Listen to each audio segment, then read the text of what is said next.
World cup की excitement को plus करते जाएं only on Ramiz speaks, brought to you by Zeera plus.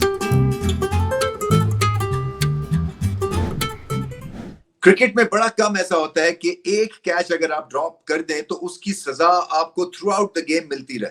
10 run पे कैच छोड़ा उसामा मीर ने, एक हलवा कैच, जो मर्जी डिजर्ट का नाम लेना चाहे आप ले सकते हैं, आसान बच्चों वाला कैच। 10 रन पे थे वार्नर और वो 160 कर गए। इतनी बड़ी सजा किसी टीम को शायद एक ड्रॉप कैच की मिलते हुए नहीं देखी मैंने। और वहीं से पासा पलट गया। वहां पे शाहीन अफरीदी अगर पहली विकेट ले लेते, वार्नर की विकेट थी, रन थ्रू कर सकते थे वो ऑस्ट्रेलिया की टीम को।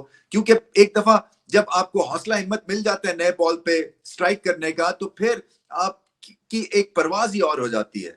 सो फील्डिंग पाकिस्तान की बहुत ही नाकिस थी, जिसकी वजह से प्रेशर क्रिएट हुआ। और फिर फर्स्ट हाफ की बॉलिंग में बात कर रहा हूँ, 40 ओवर्स तक बहुत ही नकारा बॉलिंग थी। वो तो आखिरी के 5-7 ओवर्स में शाहीन अफरीदी ने भी कम बैक किया और हारिस रऊफ ने कम बैक किया। हारिस रऊफ के लिए तो मतलब है ये ऐसा दिन था कि वो शायद याद ना रखना पसंद करें, क्योंकि पहले हाफ में 4 ओवर में 70 ऑलमोस्ट उनको लग गए या 60 run.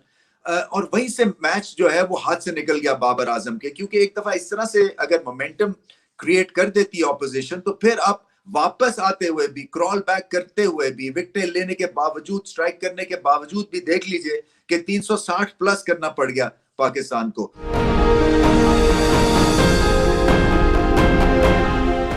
Plus moment of the match वो ओपनिंग पार्टनरशिप थी मिच मार्श की और डेविड वार्नर की। मिच मार्श के वालिद के साथ मैं खेला हूं और वो बिल्कुल इनसे हटके थे बल्लेबाज, क्वाइट थे, इतनी बड़ी हिट्स नहीं लगाते थे, मगर सारी बिजली जो है वो भर दी अपने बेटे में उन्होंने। और क्या लाजवाब उसने हिटिंग की, अगले बॉल पे छक्का, पिछले बॉल पे छक्का, और रुके नहीं। और ये होती है बैटिंग के जहां पे आपको स्टार्ट मिल जाए तो फिर आप 100 रन करें। और वार्नर वो जो कैच छूटा उसके बाद एसाब उनके काबू में थे और क्रीज का बहुत अच्छा इस्तेमाल किया, पीछे गए, आगे गए, सेटल नहीं होने दिया पाकिस्तानी बॉलर्स को। और पाकिस्तान की बॉलिंग भी कमाल है, वर्ल्ड क्लास थी 1-1.5 महीना पहले और बिल्कुल अब जो है ऑर्डिनरी लग रही है।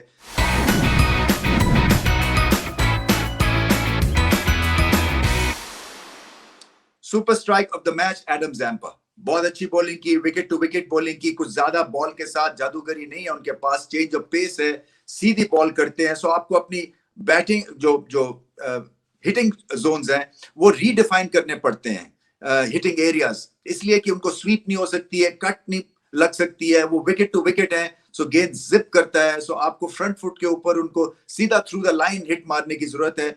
मगर एक लेग स्पिनर से पाकिस्तान टीम आउट हो जाए, और वो भी जो कि simple wicket to wicket bowler हो, अफसोस होता है और दिल कुड़ता है, इसलिए कि पाकिस्तान की बैटिंग लाइनअप इससे बेहतर है। बट वही बात है कि स्पिन के अगेंस्ट भी डावाडोल है और टेल एंडर्स पे पेस को भी नहीं खेल सकते हैं। और भी 5 ओवर्स बाकी थे और 305 रन कर लिए थे। नेट रन रेट का भी ख्याल नहीं किया, क्योंकि नेट रन रेट एंड में बहुत मैटर करेगा। सो अच्छा हो सकता था मगर अच्छा हुआ नहीं पाकिस्तान के साथ।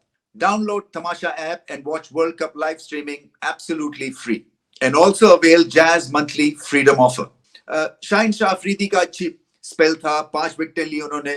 अभी भी खैर उस तरह की तबाहकुन बॉलिंग परफॉर्मेंस नहीं है, और वो अंडरस्टैंडेबल है, क्योंकि जब आप जीतते हैं तो फिर और क्रिटिकल हो जाती है ऐसी परफॉर्मेंसेस। मगर टोटल फिटनेस नहीं है। देखें उनका जो लैंडिंग लेग है, उसकी नी जो है उसके ऊपर बहुत उनको फिटनेस की जरूरत है। इसी वजह से पेस भी कम हुई हुई है, क्योंकि उस नी पे लैंड करने के, कॉम्पनसेट करने के लिए बॉडी का उनका जोर लगता है। दूसरी तरह से उनका हेड जो है वो टिल्ट हो जाता है राइट तरफ को, और फिर जो बॉडी है उसके थ्रू वो पेस और लाइन और लेंथ मेंटेन करना चाहते हैं। हालांकि आपका जो हेड पोजीशन है और जो जिसको कहते हैं ना कि पेस थ्रू द क्रीज, वो उस तरह की नहीं है। और उसकी बड़ी वजह यही है कि अभी भी उनकी नी जो है वो पूरी तरह से उनको या तो कॉन्फिडेंस नहीं है या फिर अभी भी कुछ ना कुछ मामला चल रहा है। बट ये परफॉर्मेंस बहुत बड़ी है और बहुत अच्छी है, इसलिए कि पाकिस्तान के वो लीडर ऑफ द पैक है बॉल के साथ। और अगर वो 5 विकेटें लेंगे, अगर वो फिट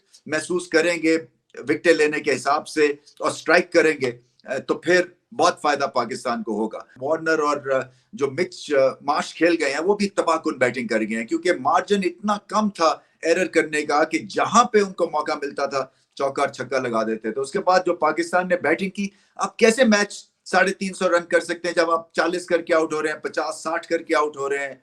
इस सेंचुरी की जरूरत थी, और जब ओपनर्स दोनों को 50-50 की इनिंग्स मिल गई तो फिर आउट होने का कोई चक्कर ही नहीं था। ये पिच जो थी इतनी आसान और सादा थी कि आप आराम से 150 रन कर सकते थे। मगर वही बात है कि एक तो ये ऑस्ट्रेलिया की टीम है, वो प्रेशर क्रिएट करती है, और दूसरा अपने आप को बैक नहीं किया, सिचुएशन को रीड नहीं किया, और मुतवातिर विकेटें गिरने से फिर प्रेशर क्रिएट हो गया। सऊद शकील अच्छा खेल रहे थे, वो आउट हुए, रिजवान 40 पे आउट हुए, और देखे ना 5 ओवर्स अभी बाकी बचे थे और पाकिस्तान ने 300 प्लस रन कर लिए थे।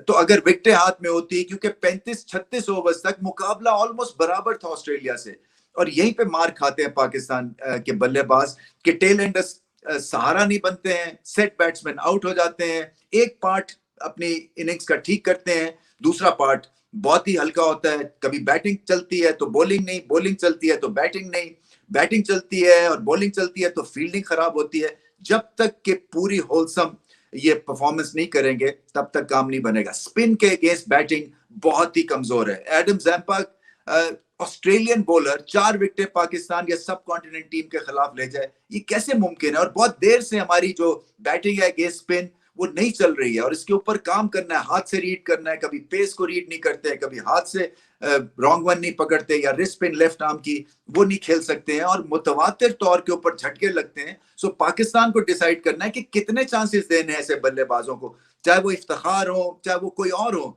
बाबर आजम को अपनी बैटिंग बहुत अच्छी करनी है स्पिन के अगेंस्ट, रिजवान को लेग स्पिन के अगेंस्ट बहुत अच्छा खेलना है। इसी तरह से टेल एंडर्स बेतुकी सी हिटिंग करते हैं, डर जाते हैं, पीछे हट जाते हैं बॉल से, 2 बाउंसर होते हैं। अगर ये कोई और अच्छा तगड़ा लीडर होता, हमारे जमाने में इमरान खान थे, वो सवाल ही पैदा नहीं होता था टेल एंडर ऐसे डर के आउट हो जाता। वो उनको इस तरह की बैटिंग के ऊपर वो बाहर कर देते इस तरह का, क्योंकि ये सारी टीम के लिए एक बैड पब्लिसिटी है कि आपके टेल एंडर्स फास्ट बॉलिंग से भाग गए, क्योंकि वो पता चलता है कि ये मतलब डर जाती है ये टीम, और ये इंप्रेशन नहीं देना है। चाहे आपको डर भी लग रहा हो बॉल से, आप इस तरह विकेटें छोड़ छोड़ के और हिटें नहीं मारनी शुरू हो जाते हैं। तो हसन अली, शाहिन शाह अफरीदी, जितने भी टेल एंडर्स के बल्लेबाज हैं, नवाज, उनकी बैटिंग की मुझे समझ ही नहीं आती है। स्पिन के अगेंस्ट आपको अच्छा खेलना है, स्पिन के अगेंस्ट फारिग हो जाते हैं। तो मतलब मेरे इनको अपनी गेम उठानी है, और यहाँ इस स्टेज के ऊपर अगर नहीं उठाएंगे गेम तो फिर कैसे मामला चलेगा? जी कहते हैं कि क्राउड हमारे खिलाफ है और हमें हमारे सपोर्टर्स को नहीं आने दिया। भारत के खिलाफ मैं अपनी बात बड़ी नहीं करता हूँ। सन 86 में हम 6 वनडे मैच खेले थे भारत से, 5-1 से हम वो सीरीज जीते, यहाँ पे टेस्ट सीरीज जीते, और यहीं पे मैच हुआ था बेंगलुरु में, जो लास्ट टेस्ट मैच था। तो क्राउड तो उस वक्त भी कोई हक में नहीं था, उस वक्त भी लाख आदमी आता था जो भारत को सपोर्ट करता था। मगर ऐसे ही मौके आपको हीरो बनाते हैं। ये हाफ हार्टेड अटेम्प्ट्स और आधे थ्रॉटल पे खेलना, ये पाकिस्तान की क्रिकेट को ऊंचा नहीं लेके जाएगा। बाबर आजम को सोचना है कि शॉर्ट बॉल जब स्पिनर का करते हैं तो या तो छक्का लगाएं, छक्का लगाते हैं नहीं है तो फिर रोलिंग शॉट खेले। 2 दफा इसी लेंथ के ऊपर वो आउट हो गए हैं, और उनका चलना बड़ा जरूरी है रन चेज में खास तौर के ऊपर। तो हिट एंड मिस था आज की परफॉर्मेंस, और ऑस्ट्रेलिया को इसलिए दाद देनी चाहिए क्योंकि उन्होंने पहले बैटिंग में ही पाकिस्तान को ऑलमोस्ट बैट आउट कर दिया और बताया कि वो कितनी बड़ी टीम है। हार्ड लेग्स पे बॉलिंग की उनके फास्ट बॉलर्स ने, स्टॉइनस ने 2 कड़ाकेदार बॉल किए जिससे विकेटें उनको मिली, और एक तरफ से जो बैलेंस था वो टिल्ट किया स्टॉइनस ने। बट ओवरऑल पाकिस्तान के लिए अब मसले मसाइल बढ़ते जाएंगे, मुश्किल काम है वापस खड़े होना और वापस जीतना। अगला मैच अफगानिस्तान के खिलाफ है, चेन्नई में, कुछ भी हो सकता है। जिस तरह से स्पिन के खिलाफ परफॉर्मेंस है पाकिस्तान के बल्लेबाजों की, कुछ भी हो सकता है। मुझे तो ऐसा लगता है अफगानिस्तान स्लाइटली फेवरेट होगा अगर स्पिनिंग ट्रैक मिलती है चेन्नई में।